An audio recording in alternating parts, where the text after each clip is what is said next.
רגע, לא שמעתי, מה? מה יותר להיות עדיף? עשיר, מלא כסף וזהב ומלא מצוות בתורה. מה אחי? עשיר. לא. למה לא? אני אגיד לך, כי עשיר יש מלא קניונים, אלכוהול, מכונות, כל דבר. עשיר יכול להיעלם לך מעולם. עשיר יכול לעשות נס, הכל יישרף. מצוות הן בתוכה. אתה לא יכולים לקחת לך אותה. כמו, אפילו שתהיה בת 300,000, המצוות לא ייקחו לכם אותו. הם נשארים אצלכם.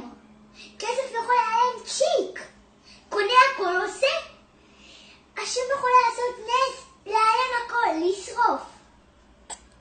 מה? ואז מי שלא האמין במצוות לא עשה מצווה אחת, יהיה עני. לא יהיה לו שקל. מי שיש לו מצוות, השם יעשה לו ניסים, הוא גם יהיה עשיר וגם יהיה לו מצוות. למה? הוא עושה מצוות. מצוות זה כמו שקל. כל מצווה זה מלא. מצווה הם לא יכולים לקחת לך אותו. הם בתוכה. כסף זה שטות. כסף זה יכול להיעלם לך מעולם. אתה קונה, נגמר לך. קונה הכל, עכשיו יכול לעשות נס, לסחוף הכל. מצוות הן בתוכה, עם עצמך. זה מאוד מאמין. כמו מישהי אחת הולכת ברחוב סתינה, אתה עוזר לה.